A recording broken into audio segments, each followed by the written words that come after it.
The day of reckoning has come upon a lot of people, and the day that a lot of people have been crying out for has finally happened. Where do we go with this? Okay. I will touch on the grand final decision, then I'll touch on Danny and what happened there. Okay, the grand final decision. The grand final decision has finally been revoked. It only took 12 months, guys. It only took the best part of 12 months for the APL to finally listen to the supporters and to finally realise what a shit decision they've made. But they've finally come to their senses, and we finally have Australian football tradition back. Thank the Lord. Not only was it a terrible footballing decision, not only was the financial reasons behind that decision filled with areas of critique and filled with kind of things you can point at it and say that was bullshit as well. Not only was the communication absolutely fucking dreadful, but it was made by people who have no idea how to manage football in this country. And they've left, the decision has gone, and finally we are slowly but surely getting football back to where it once was, where it needs to be, and where it potentially should be. Thank fuck for that. You can sit here and scream and cry about... You can sit here and start abusing the decision, abusing the people that made the decision. I'm not going to do that. They've had enough abuse thrown at them already, and I'm going to touch on Danny and his tenure a little bit later. But just finally, right? Finally, we've come to our senses, and we're free. We are free from this decision, and it's come. That's gone, and what's come in its place is Unite Round.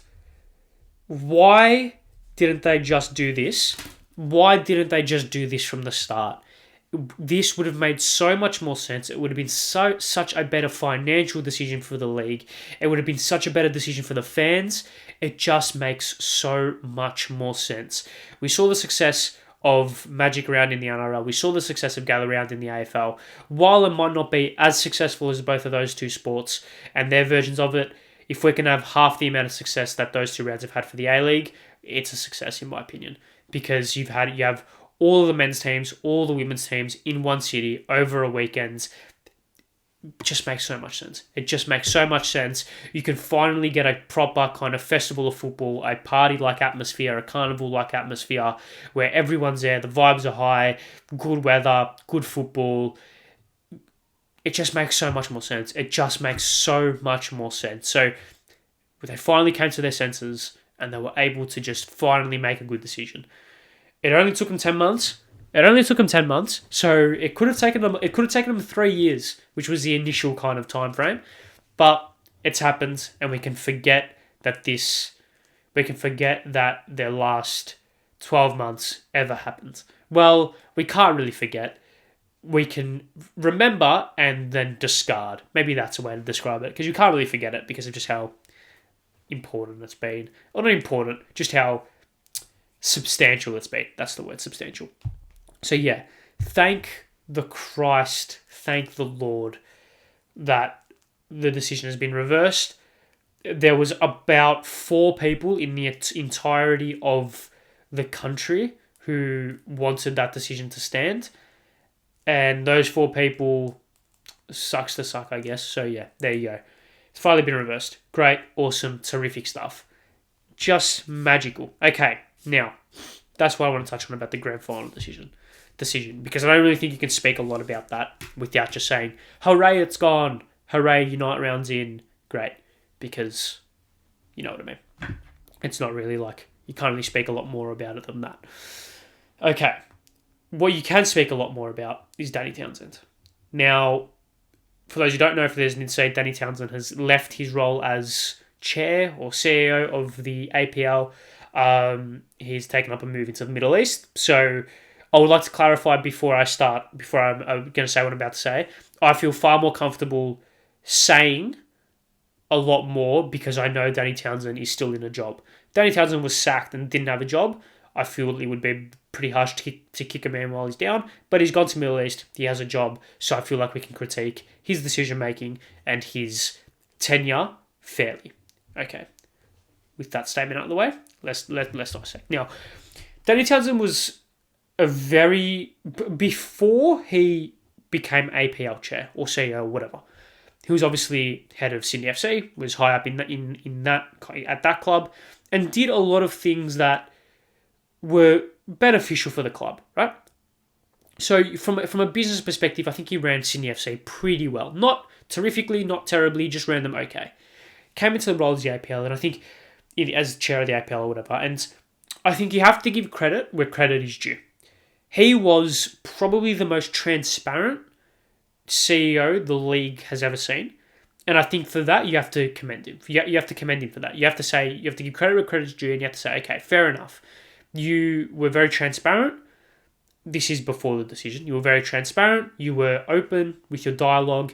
You seem to have the interests of football in your heart, right? So you have to give credit where credit is due for that. He was very transparent on Twitter. The communication was very open. It was very two-way. He went on a couple of podcasts, which allowed people to give him an insight into the behind-the-scenes running of the APL and what he was like as a person, etc., and as a businessman, etc., etc. However, the decision was made, and that you live and die by your decisions, and you live and die by your sword, right? And he made that decision, and for whatever reasons, I think we can probably touch on the reasons why he thought the decision was going to be good. It was a good financial decision for the league. I say good financial decision. The reason why it was a good financial decision for the league was because the league had ran itself into the ground and needed the finances, right? They spent $300 million on a website that has been renamed and has kind of been completely discarded in Keep Up, right? So you take the idea of it being a good financial decision, and then you can retort it by saying, where's your 300 million gone, right? Okay, so there's that, right? Or the 300 million that fucking spent for the website or whatever it was, right? Whatever the finances behind the Paramount deal and the running of Keep Up, etc. Where did those finances go? Or why were those finances put to those specific areas? Whatever. So there's that. You look at it from a footballing perspective. Australian football is very delicate, right? It's very fragile. Australian football is very fragile, and you need to look at the elements of it that have been strong and ever present. And one of those is the grand final tradition. The highest ranked team hosts the grand final. Barring the COVID year, and maybe barring the year before where it was Western United and Melbourne City, which through no fault of their own, through no fault of the APLs, didn't draw a massive crowd because of the stature of those two clubs, right? But before then, you had near on 60,000 in Perth. You had a capacity crowd up in the Hunts the year before. You had Sydney Football Stadium packed out the year before that. You had Adelaide Oval going off its tits the year before that. You had Amy Park going off its tits the year before that. So a lot of positives around that grand final tradition. So Danny, whatever the reason was, he made that decision to remove that tradition. That tradition was almost exclusively done initially to give back to the fans. So what it looked like Danny was taking away from the fans to fulfill the bottom line and to make sure that the bottom line was looked after. Okay. That is your legacy now. That is his legacy now. And for whatever good he did prior to the decision being made, and the fallout of the decision where he basically took all that transparency that he had and threw it out the window, basically didn't do any media appearances, his Twitter has been abandoned, everything about the public image of Danny Townsend hit the nosedived. You take all of that transparency that was present before the decision was made, and he hid away, he threw the blame at other people, and he did not take accountability for his actions. Even ever since the decision has been reversed, he's not taken accountability for his actions. And I think that is probably one of the more disappointing things, because everyone makes mistakes. Humans make mistakes. If he had come out and said, look, he didn't have to change his decision immediately. He made his decision. He and the board came again came together again a couple of days after and stood by their decision. And then a year later, they reversed the decision. At no point has Danny Townsend made any comment about any of those things publicly, right? A strong comment about it, right? He did, of course, go on, I think it was the Born Offside podcast, which I thought was pretty good. And I thought he addressed some of the issues. But I feel like the Born Offside crew were great, right? I think it was Claude, Olan, and Kat Sasso, I think, were on that episode. They were great, right? They were great. They do great content. I feel like they could have gone a little bit harder, personally. But that's just me nitpicking. I thought it was a fine podcast, but it was always set up. It wasn't an interrogation, which is not what they do. They don't interrogate people. Their whole thing is very upbeat stuff, which is great in its own right. I think it's a terrific podcast. I listen to it often. Anyways, that's besides the point. But he was never interrogated for his decision. That's what I'm saying. And he didn't make any public appearances defending his decision on his own back. He didn't do a press conference defending his decision on his own back. And I feel like that was probably one of the more disappointing things. So, despite whatever good he did previously, despite whatever good he did before the decision, despite whatever good he did for Sydney FC, despite whatever good he's done for the league, his legacy and his reputation amongst Australian football fans will always be around that grand final decision, his response to it, and his ability to not listen to the fans. And essentially, that kills any goodwill a lot of people have with him. Because, like I said, Australian football is so delicate and so fragile, and all the fans, including myself, are very defensive about it.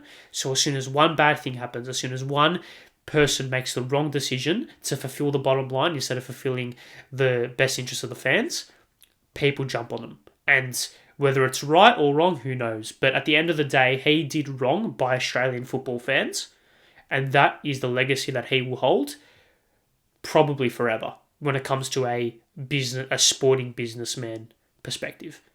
So he's not a bad person. I don't think he's a bad person.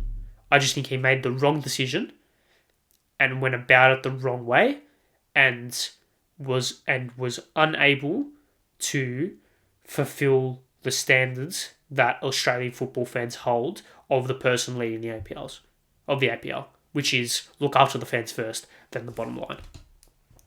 So yeah, that is my kind of 2 cents on Danny and everything that's happened. It's a lot because I don't want to come on here and attack him. I don't want to come on here and say he's a shit person and start abusing him, because I don't think he's a bad person. I don't think you can judge a entire person based on one bad decision. However, I do think you can judge the credentials and the interests of a person based on one decision. So yeah, I don't think he should ever return to Australian football. I think that bridge has been burnt. I think it's completely like nothing, from a club level to a board level to a league level to an FA level to the A-League Women's, the Matildas, everything. Cut it off. Done. You can't be involved again. That bridge has been burnt, and you have hurt a lot of people. So I don't think he can return to Australian football. It will take a lot, and maybe time heals all wounds. Maybe it does. Maybe in 15 years we'll forget about it, and he can come back and be a CEO of a club somewhere. But that, I don't think that'll ever happen, personally. Especially considering the decision was under his watch. The Melbourne Derby, that incident was under his watch. And that decision and that incident at the Derby has probably set the league back 10 years, in my opinion. That happened under his tenure. And football fans, and while he didn't instruct the OSM to storm the pitch, he was partially responsible. So I'm not saying he was fully responsible, but I'm saying if that decision doesn't happen, that incident doesn't happen.